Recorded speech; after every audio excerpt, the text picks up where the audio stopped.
additional full-time TSOs to the workforce. The figure represents the decrease in the size of TSA workforce since 2011 as passenger volume has grown 15%. AFG also calls on Congress to end the arbitrary and severe cap on full-time TSOs.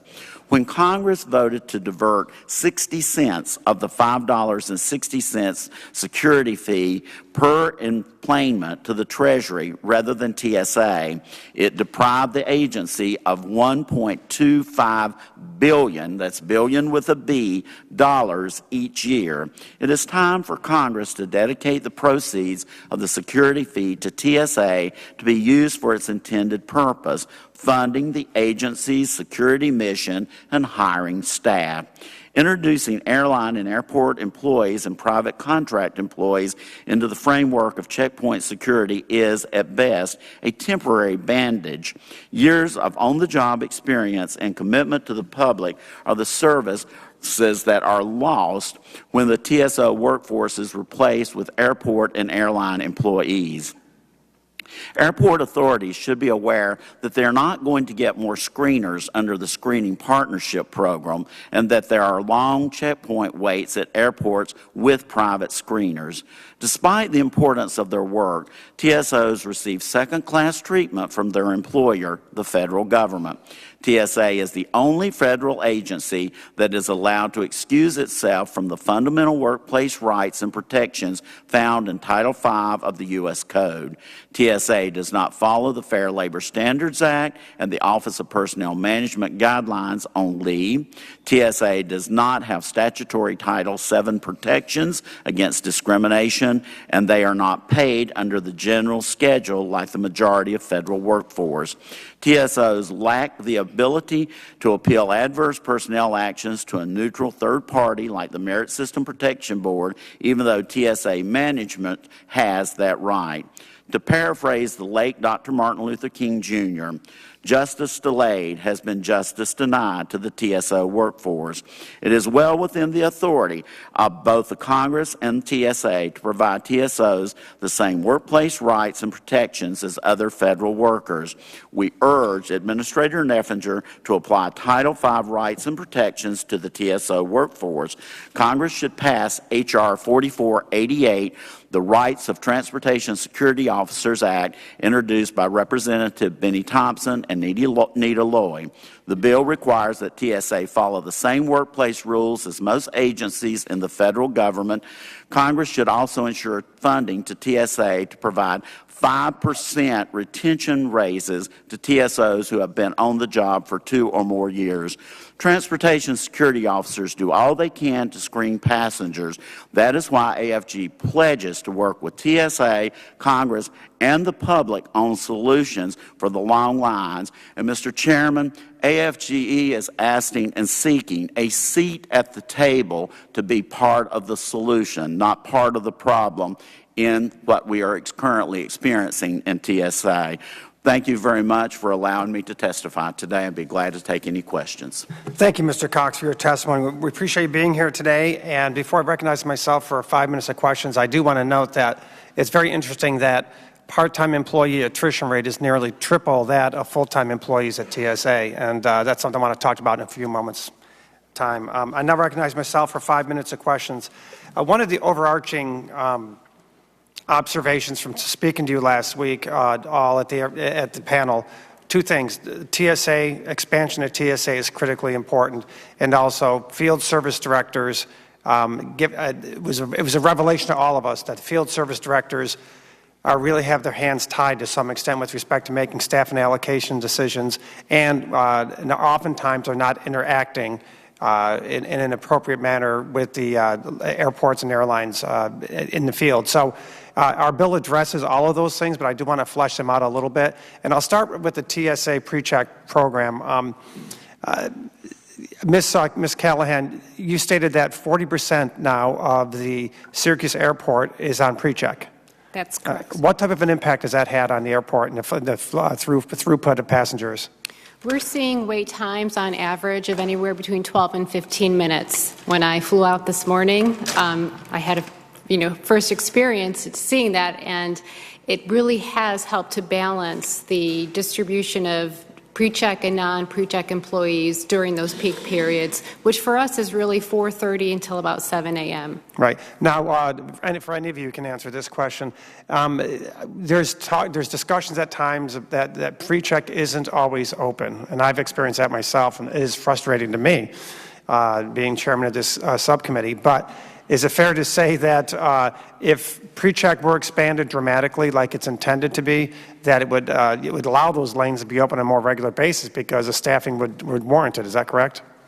And anyone want to answer that? No, I think that your point is good, that especially when customers enroll in pre-check, and the enrollment rates tend to be higher the more frequently the customers travel, and they build that expectation of having pre-check available into their schedules in terms of what flights they book and when their meetings end and the like.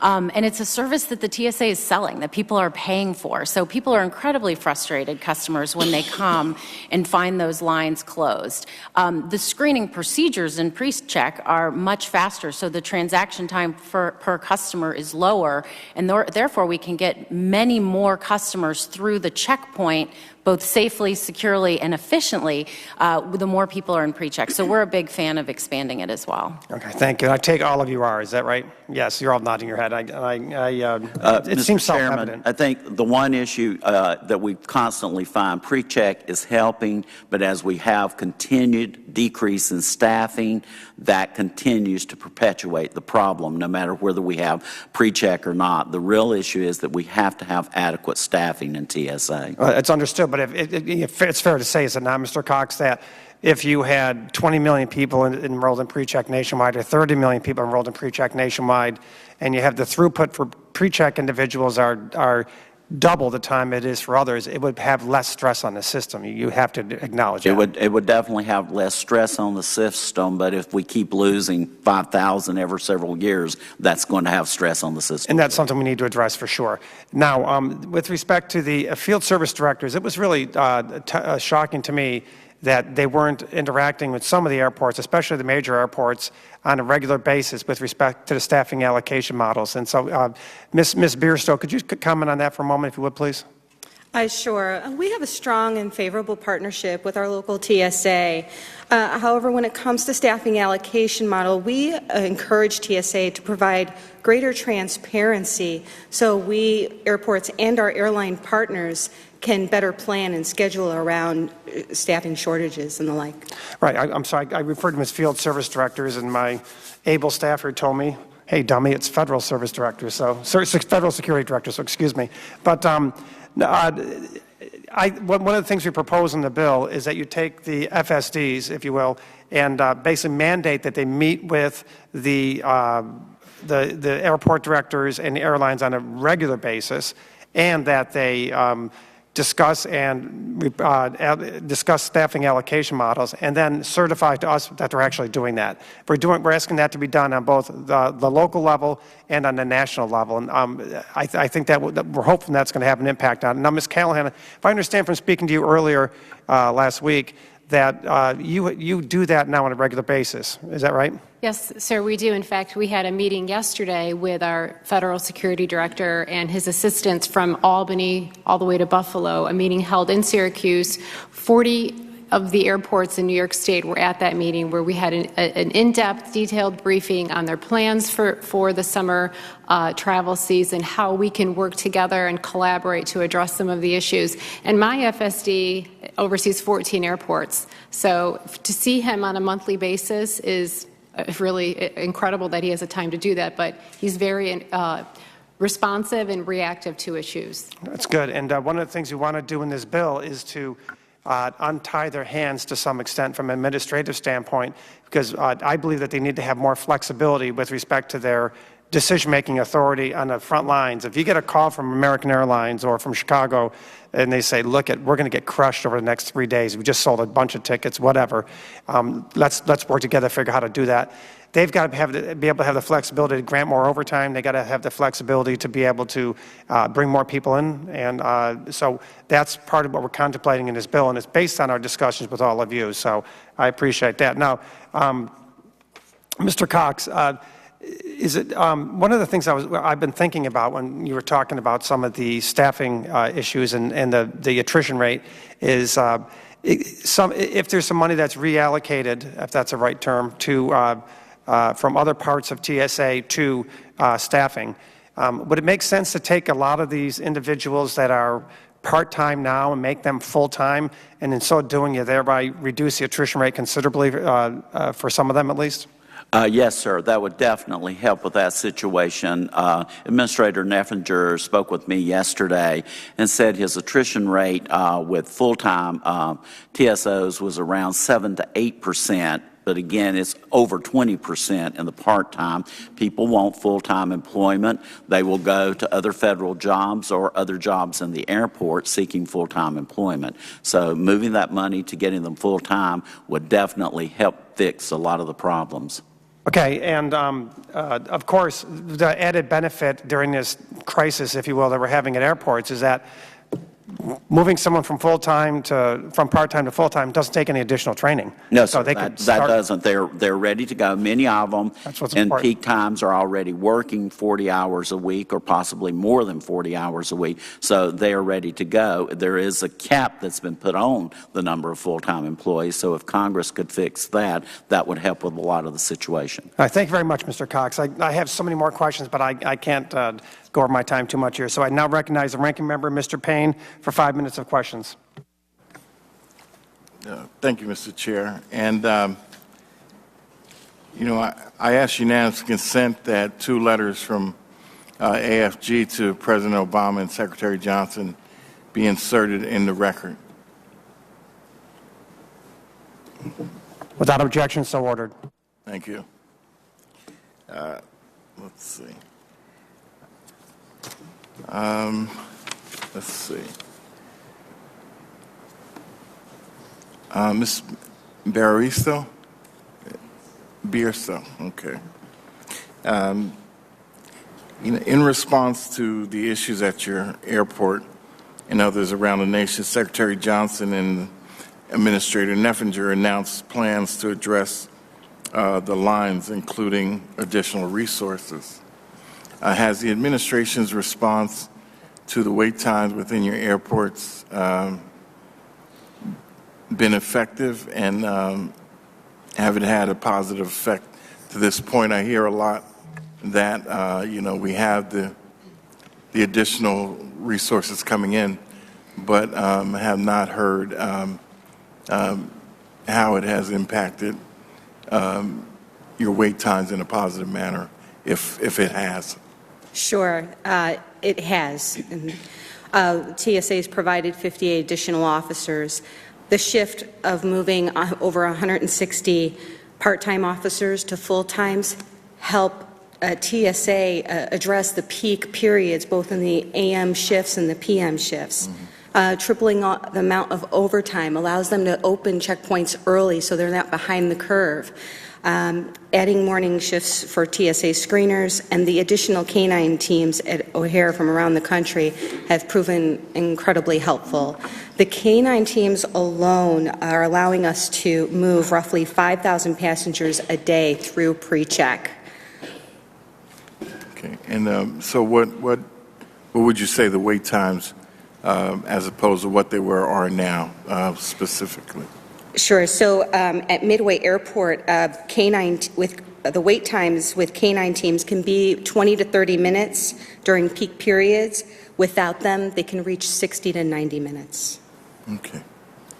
We are seeing a great impact on the canines. Thank you for asking. Yeah, and I have Newark International in my district, and so we really have had the same experiences that you've been having in Chicago based on the hub that we are, and also with the Port Authority having 3 airports under its purview has been a major hang up with the wait times. And we've had the resources moved in Newark as they have in Chicago, and it's dramatically impacted the ability to move passengers in a timely manner. Let's see. Ms. Allen, Within your testimony, you note that the BDOs could be useful in other positions within the screening model. Could you expound for the committee on your thoughts on achieving efficiencies through using the behavior detection officers? Thank you, Representative Payne. Yes, sir. The behavioral detection officers are trained in perceiving people who are going to do something that is not correct, or maybe illegal, maybe trying to smuggle something, potentially terrorist ties. By having them as the ticket document checkers, they have a personal connection to every single passenger that goes through, and they can screen each individual as opposed to standing to the side or the back of the line where they're observing behavior. They can better detect people who may need additional screening or discussion. Okay, thank This is a model that's used overseas that's been quite effective there. Okay. My time is winding down, but I just wanted to say to Mr. Cox, all throughout this discussion over the past several weeks, that I've kept the TSOs in mind and have made sure that my colleagues have some idea of what they go through and the strain that they're under based on these long wait times as well, and that they are our last line of defense, and we need to make sure that they have the resources that they need in order to do the job well. We can't afford them not to. They have to be right 100% of the time. So just wanted to put that on the record, and I yield back. Thank you, Mr. Payne. The chair will now recognize other members of the subcommittee and then Ms. McSally for 5 minutes of questions that they may wish to ask the witnesses. In accordance with our committee rules and practice, I plan to recognize members who are present at the start of the hearing by seniority on the subcommittee, and then others such as Ms. McSally who are visiting the committee this morning. Those coming in later will be recognized in order of their arrival. The chair now recognizes the gentleman from Georgia, Mr. Carter, for 5 minutes of questions. Mr. Carter? Thank you, Mr. Chairman, and thank all of you for being here. This is obviously a very important subject to us, and I'm glad to see y'all because I've got some important questions I want to ask you. I have the honor and privilege of representing the 1st Congressional District of Georgia. That includes the entire coast of Georgia. Georgia is unique in the sense that we have a lot of small airports, a lot of rural areas. We also, as you know, have Hartsfield-Jackson Airport, which is the busiest airport in the country, in the world.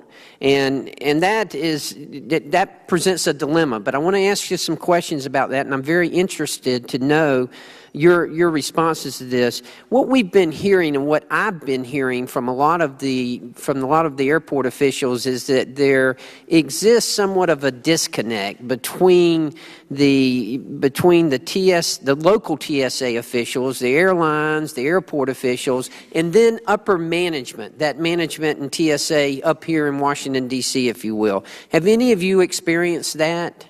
Or can you comment on that? Ms. Allen or whoever wants to comment, just very quickly because I got a bunch here. Yes, Mr. Carter. I think it's really, each airport is different. There's a saying in our industry, you've seen one airport, you've seen one airport. So the relationships that exist are really local and dependent on the people within the organizations at those airports. I imagine in Atlanta, it's much more difficult than it is in Syracuse, New York, where we have access to our FSDs and AFSDs and the airlines on a regular day-to-day basis. That's what I can offer. Okay. Anyone else? Representative Carter, Tucson previously had an FSD until 2 years ago. Then we became a spoke airport. We have an excellent relationship with our local screening managers and our local personnel.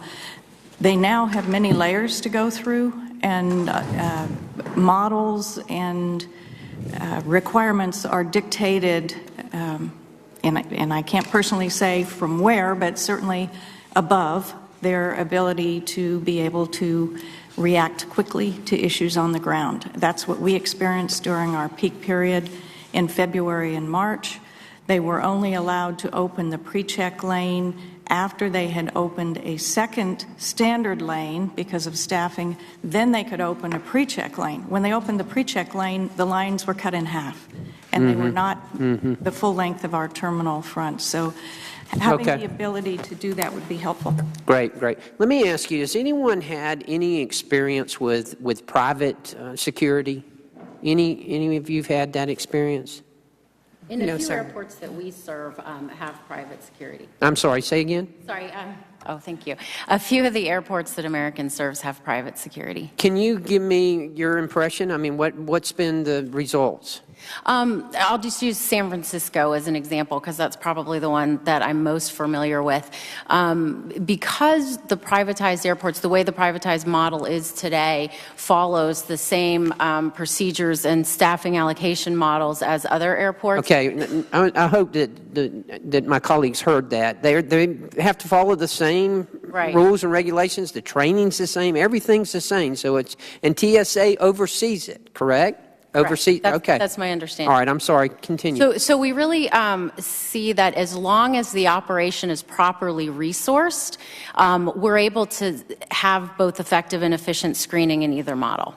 It's really the key is making sure that the resource allocation meets the peak needs of the operation. Okay. The screening partnership program, Mr. Cox, I'm going to ask you directly. Can you give me an idea why it appears to me, and from what I have heard, that they do a better job and that they save money on top of that? You had any experience with this? Sir, we believe that the TSOs that are employed by the federal government, number one, it's a professionalized workforce. They do a great job. They have been trained to do that. And I think their record speaks very clearly for themselves. Since 9/11, we have not had acts of terrorism in this country. We had a privatized workforce on 9/11, and we saw what happened. This country was brought to its knees. The government has been taking care of that, been doing that. Part of our real problem right now is a lack of staffing, not enough staff to do the work properly. And I understand and I appreciate what you're saying, but at the same time, I'm convinced that the private industry can do this just as well with oversight with TSA and save money and improve customer service and decrease the long lines that we are experiencing at our airports. And and they go through the same training. All of the TSA still has the oversight, the responsibility. I think it's unfair to compare what happened on 9/11 between privatization and being run by the public. I mean, that took us all. We were all asleep at the wheel then. You have to admit that. I agree. I was watching Fox News last Sunday, and one of the commentators was at the San Francisco airport, was complaining about the long lines, the rudeness of the officers, and the various incidents that was going on, and said, this is a classic example of why it needs to be privatized. And I busted out laughing because it is a privatized airport, and all the problems that she was referring to was at a privatized airport. She wasn't in Atlanta or Miami, one of those that was not privatized. She was in San Francisco complaining, saying it was a classic example of why it should be privatized. Well, you know, what I'd like to see is some comparisons. I mean, this is something that is very important, and if we can improve it, because you mentioned the disconnect, or I brought up the disconnect, and you commented on the disconnect between Washington and the local officials. This is something that we've got to work on, and this is what happens when the bureaucracy gets out of control. And that's what I think we're headed with, and we're at right now with the TSA, is the bureaucracy is out of control. We need to get it under control.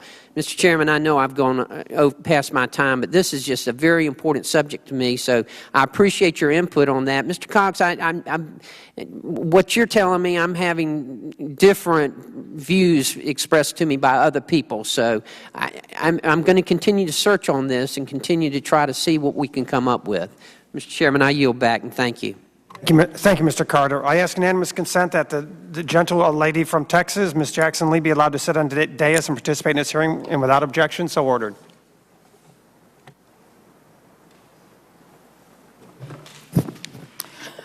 I express my appreciation to the chairman and the ranking member for your courtesies. This is a committee that I have a great affection for because I indicated before that the TSOs are the first line of defense, if you will, for the neighborhood, for the nation's aviation security. So let me thank all of you for your presence here. I have some direct questions, and then I want to raise a series of questions with Mr. Cox. Thank you so very much for representing very fine professional staff, of which I want to be more professional, less part-time, more recruitment, increased salaries, and the numbers that you would like to have. So I would ask the representative from the Chicago, Illinois, the Admiral was here just yesterday, and understand that the wait has gone to 15 minutes. I'd like to see what, you're obviously here today, Thursday. I'd like to hear your assessment. Has the lines improved, the time and the waits improved? Oh, considerably, ma'am.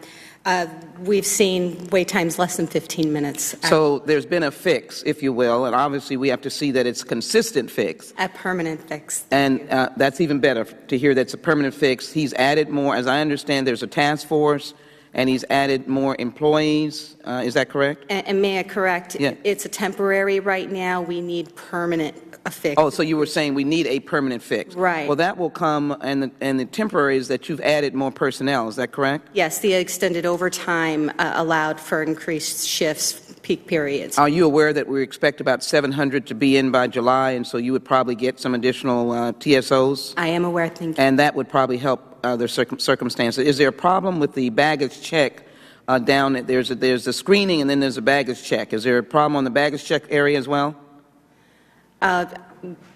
It's not surfaced at our level.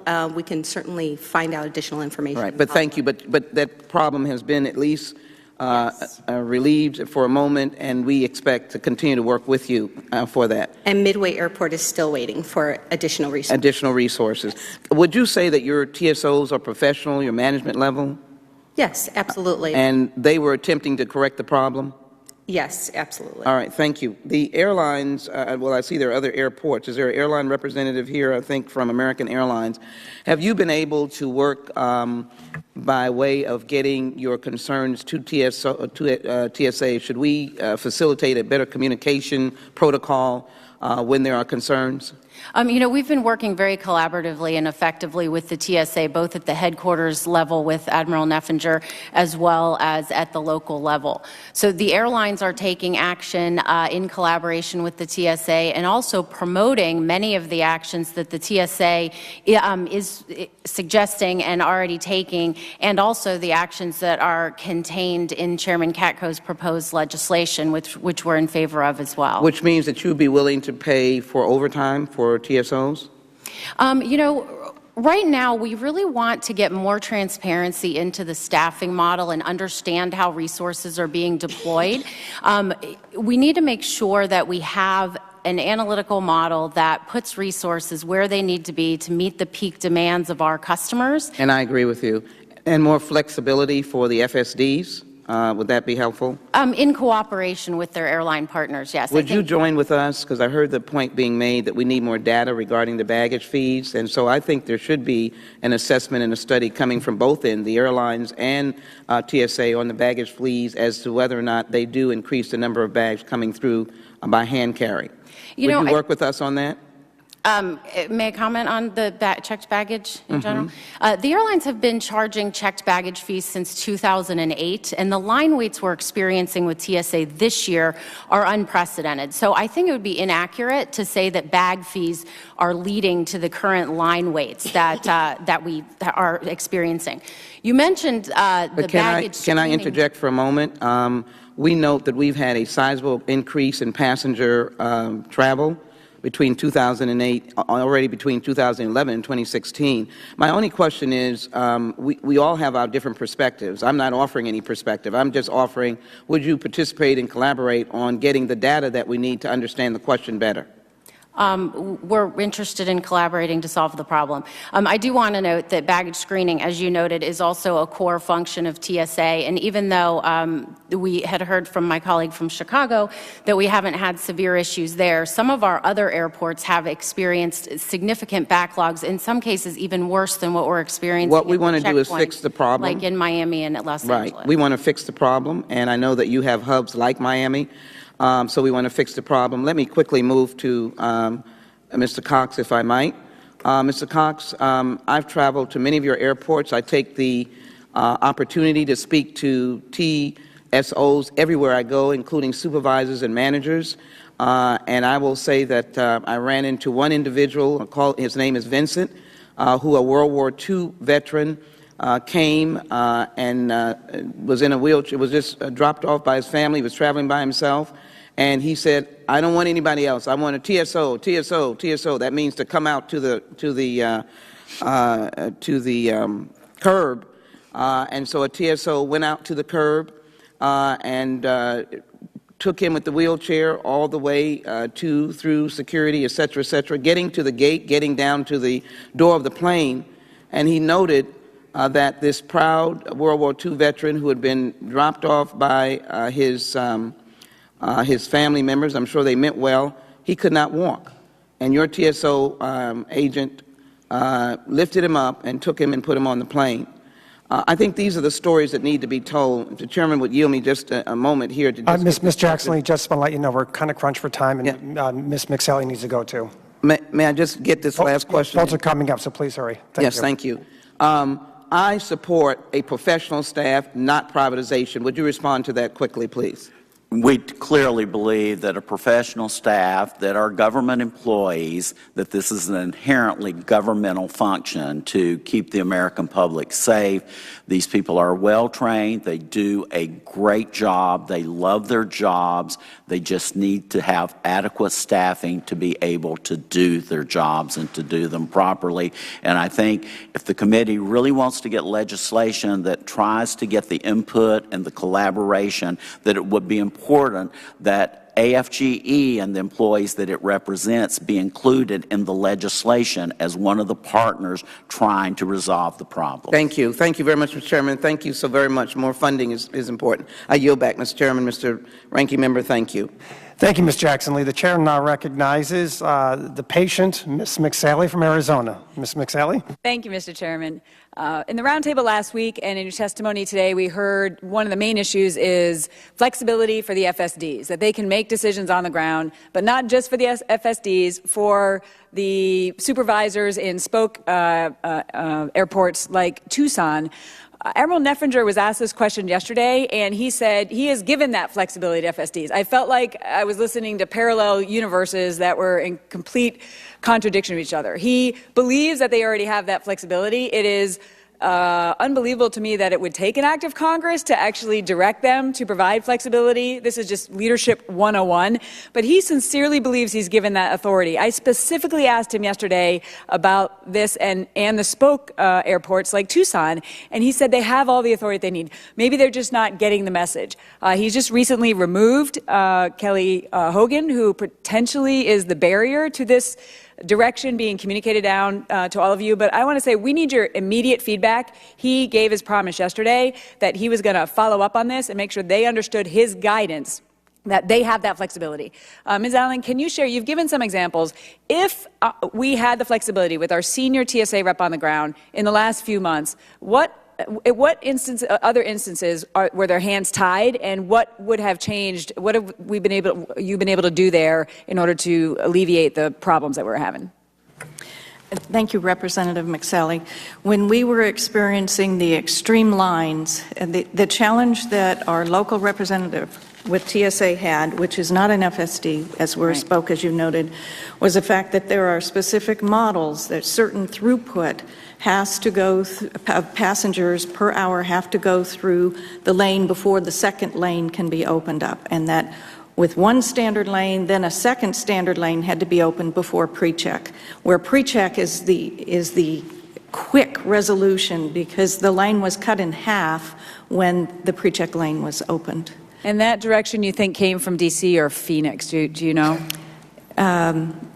Phoenix came down when the passengers were calling the media from the lines, and the media began showing up. It all exploded during the week. Is that and that's still when the case? Things changed. Is that still the case, that they have to do the second line before pre-check? With staffing, yes, ma'am. They're limited on staffing and therefore can't open the pre-check because it requires more people, and I'm sorry, can't tell you exactly how many more than a standard lane.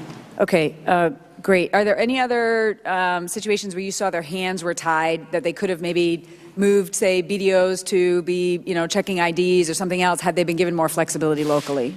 Yes, ma'am. We've been asking for BDOs to be document checkers since the problems first started with the holidays prior to our season coming, and our FSD in Phoenix refused, saying that it was important for them to be observing the line, the people in line, as opposed to being able to be document checkers. Okay. I think all that has changed by the Admiral, and we appreciate that greatly. Okay, great, thanks.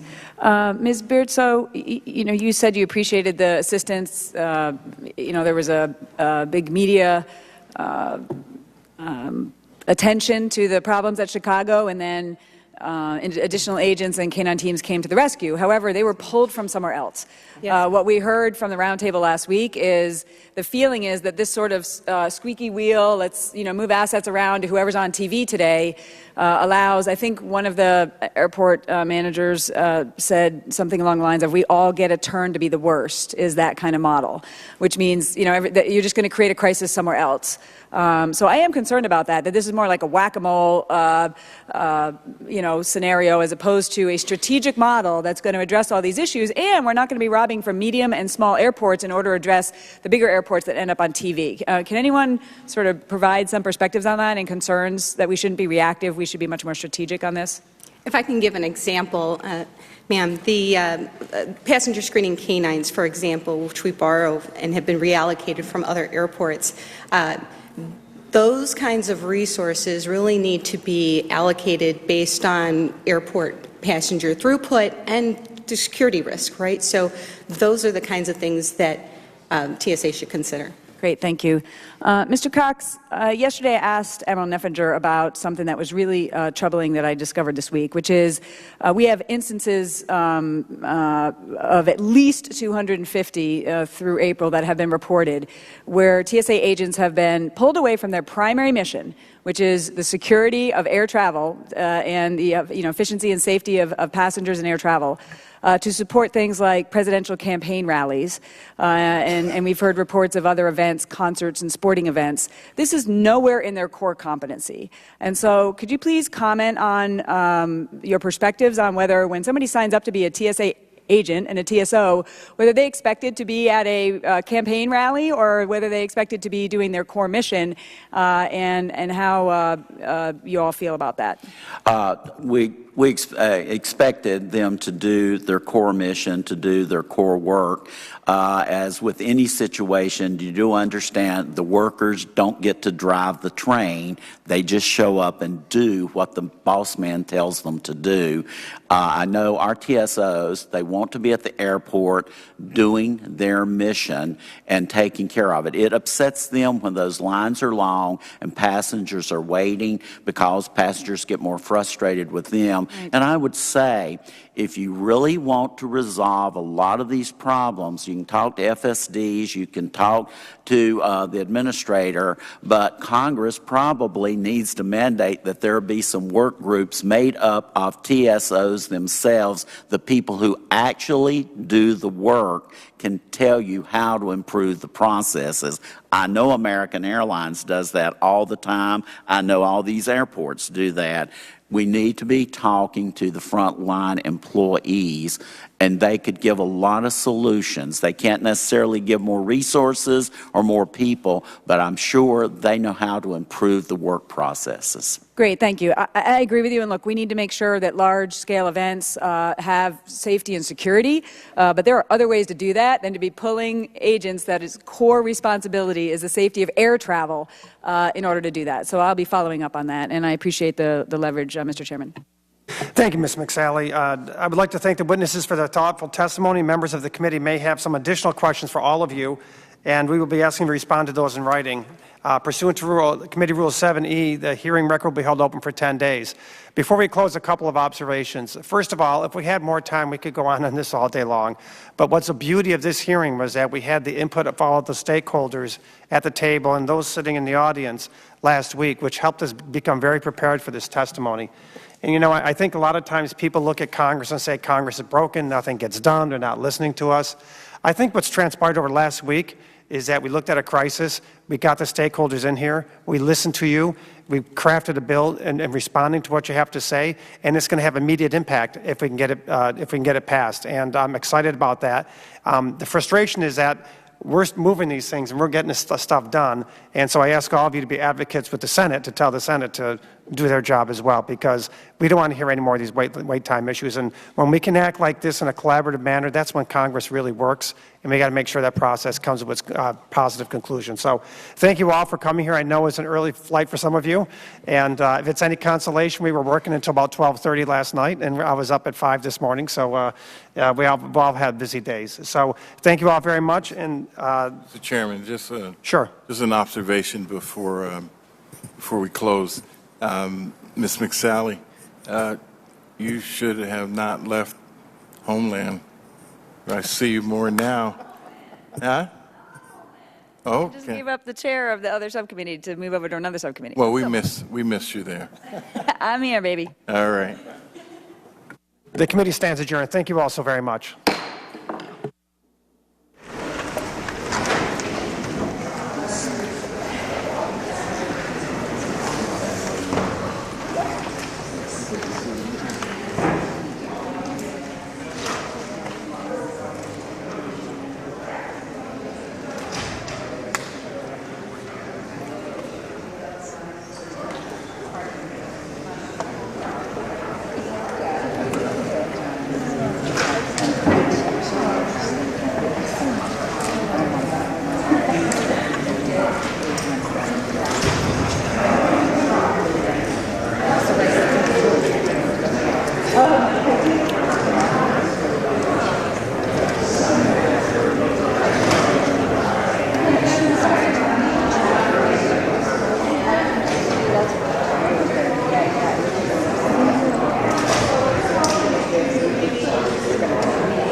Our Road to the White House coverage will continue this afternoon with a Bernie Sanders campaign rally taking place in California. He'll be speaking to supporters in Ventura, California. That state's set to hold its presidential primary on Tuesday, June 7th. You can see Senator Sanders live at 4 p.m. Eastern, about 15 minutes from now, on our companion network, C-SPAN 3. Here on C-SPAN, more from the Golden State as Hillary Clinton will be meeting with voters in San Jose. Her rally starts live at 4:30 Eastern. Earlier today, Republican presidential candidate Donald Trump secured the necessary number of delegates to clinch the GOP nomination. Tomorrow, Mr. Trump will hold a campaign rally in San Diego. You can see that live tomorrow at 5 p.m. Eastern, right here on C-SPAN. And while Republicans and Democrats are holding their party conventions in July, this coming weekend, the Libertarian Party has its national convention taking place in Orlando. Coverage starts Saturday, 8 p.m. Eastern, with a candidates debate. Sunday, we'll watch as the party chooses its presidential and vice presidential nominees. And right now, the Libertarian Party is the only third party that will appear on the ballot in all 50 states in November. Live Road to the White House coverage on the C-SPAN networks. Madam Secretary, we proudly give 72 of our delegate votes to the next President of the United States.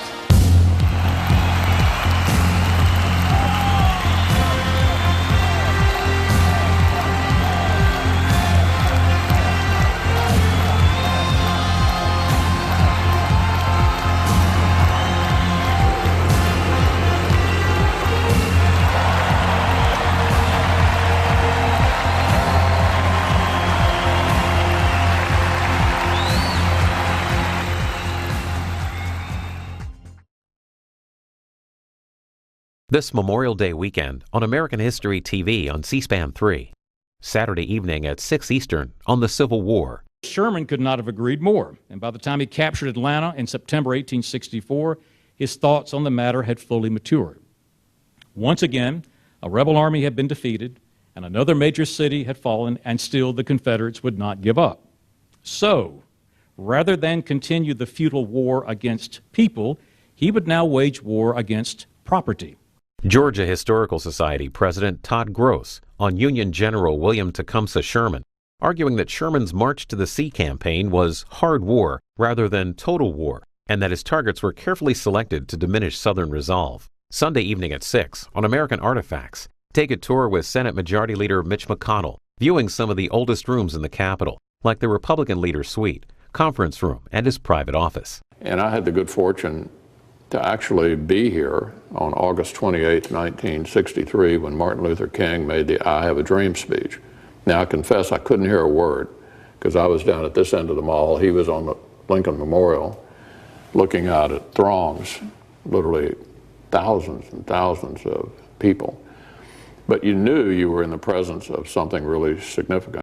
Then at 8 on the presidency, former aides to Lyndon Johnson and Richard Nixon talk about the role of the presidents during the Vietnam era.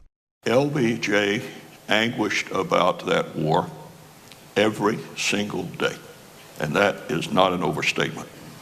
The daily body counts, the calls either to or from the Situation Room, often at 2 or 3 o'clock in the morning, to see if the carrier pilots had returned.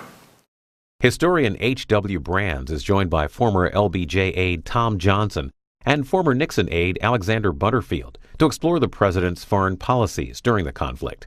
Monday afternoon at 1 p.m. Eastern on Real America, our 5-part series on the 1975 Church Committee hearings convened to investigate the intelligence activities of the CIA, FBI, IRS, and the NSA. With testimony by CIA Director William Colby, the FBI's James Adams, NSA Director General Lou Allen, FBI informants, and others. We are here to review the major findings of our full investigation of FBI domestic intelligence, including the COINTEL program and other programs aimed at domestic targets, FBI surveillance of law-abiding citizens and groups, political abuses of FBI intelligence, and several specific cases of unjustified intelligence operations. For the complete American History TV weekend schedule, go to cspan.org. Earlier today, U.S. Forces Commander Lieutenant General Charles Brown held a briefing about the ongoing military operations against ISIS. He spoke with reporters from Southeast Asia through Skype. This is about 45 minutes. Good morning, General. Just want to confirm you can hear us.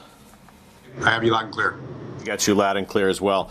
Good morning, everybody. We're pleased to be joined today by Lieutenant General Charles Q. Brown, Jr., who is the commander of U.S. Air Force's Central Command, giving us an update today on Operation Inherent Resolve.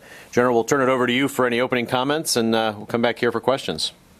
All right. Thanks a lot, Jeff. Good morning, everyone. It's my pleasure to have the opportunity to speak to you today on behalf of the men and women of the 60 nations that make up the coalition, over 60 nations that make up the coalition supporting Operation Inherent Resolve and also Resolute support.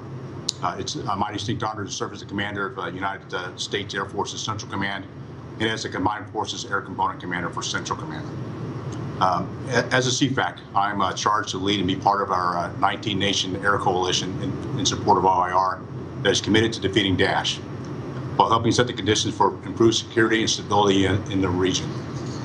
In parallel, I'm responsible for delivering air power to Afghanistan and across the 20-nation CENTCOM area responsibility. The coalition, whether in resolute support or inherent resolve, continues to do phenomenal work making air power look easy. As you likely heard before, we're conducting the most precise air campaign in history. We're able to attrit Daesh and its capabilities anytime, anywhere, while taking very deliberate steps to minimize impact to the civilian population. There is no doubt Coalition Air Power has and continues to dramatically dismantle Daesh's ability to fight and conduct operations in Iraq and Syria. Coalition airstrikes are effectively targeting critical Daesh capabilities as we continue to see positive results. When I came before you, this group last, I highlight the notable success in targeting Daesh financial resources, particularly successful strikes on oil facilities and on monetary centers. These strikes have definitely had the desired effect, negatively affecting Daesh's ability to pay fighters and fund operations. In addition to the continued strikes on Daesh's financial means, most recently, the focus has been on logistic and command and control targets in both Iraq and Syria. The upcoming video of two recent strikes in Raqqa, Syria, and Rupa, Iraq, demonstrate the capabilities Coalition Air Power brings to the table on a daily basis. Can you go ahead and please play the video? Now, the strikes are an important operational element in advance of or in support of ground maneuver. This first part of the video shows a B-52 strike in Raqqa destroying a Daesh weapons cache with 5 precision-guided munitions. This is one of many strikes conducted to degrade Daesh's logistics capability. The second part of the video shows a strike by US F-16s and French Mirage 2000s that were tasked dynamically to destroy a Daesh defensive fighting position. They employed 3 precision-guided munitions to successfully destroy the target. This strike was conducted to disrupt Daesh's defenses as the Iraq forces moved to retake Rupa. It is strikes like these that, in my perspective, put more pressure on Daesh, decreases their ability to place and employ IEDs and/or mount an offensive attack. As the air component, we are actively working to keep Daesh on the defense, enable ground forces to maneuver against as little resistance as possible. While there is consistent progress and positive momentum, now is not the time to pat ourselves on the back. There is still work to be done. As the Air Coalition, we will do our part to persistently strike key targets in the deep fight, and will continue to integrate Coalition Air Power with ground force maneuver. Regardless of the pace of operation on the ground, we will use Coalition Air Power, its operational reach and flexibility, its precision and lethality, and its constant presence and responsiveness to pressure, to destroy, and eventually defeat Daesh. And with that, Jeff, I'm ready to take questions. We're going to do Phil Donahue style today, so I'll start with Lita. Hi, General. It's Lolita Baldor with the Associated Press. Can you give us a sort of a more detailed sense of the fight in Fallujah and what issues or problems the coalition is having in trying to do airstrikes there, considering the number of citizens in the city? Are you seeing a lot of citizens leaving? Do you have a sense of how many are still there? And do you have any sense of the number of enemy fighters that are still in the city? Thank you. Well, from an air perspective, I don't have a really good sense on really the number of fighters that are in the area, but I'll tell you kind of how we actually do the campaign in support of the operations there. And so from a broad perspective, we have increased the number of strikes in Fallujah in comparison to other areas in the campaign over the course of the past week. And the way we do that is through the use of our Joint Operations Center that sits, in this case, particularly probably Baghdad, that's working and they sit side by side with the Iraqis to identify the particular targets we're going to strike dynamically in coordination with the Iraqis as the Iraqi forces move. From a operational standpoint, what I have seen is that you do see positive momentum and movement into Fallujah as they execute. As far as the civilians, I can't really speak to because I'm not watching that as closely. But I will tell you that one of the things we do as we work with the strikes in coordination with the Iraqis or the deliberate strikes we execute is to take great care to minimize any type of civilian casualties. But we really haven't seen, that I've seen, great movement of civilians out of the city at this point. One quick follow-up just on a separate topic. There's been a lot of talk from the Russians about wanting to coordinate more with the U.S. over Syria. Can you say whether or not you've encountered any difficulties with Russian aircraft in the airspace over Syria, either getting in the way or other problems that would lead to further discussions about possibly considering some type of coordination? Really, if you look at the operations, really since the Russians started flying back in September, and even with the MOU that's been in the place, we've really seen very little or any issues with the Russians in execution, and primarily because of where our objectives and their objectives. Although what they said was one thing, is they were going to go after Daesh, which is probably not the case. It's mostly in support of the regime. So we don't necessarily fly in the same locations. If there's one area that we probably come closer together, it's in northwest Syria, north of Aleppo and around Aleppo. We tend to fly north of Aleppo, and they tend to fly a bit south. So by and large, we have not had any issues when we really look at the MU, which is designed for safety of flight. We don't do any coordination with the Russians. We don't necessarily have any real concerns. I will tell you, we have a very professional phone calls.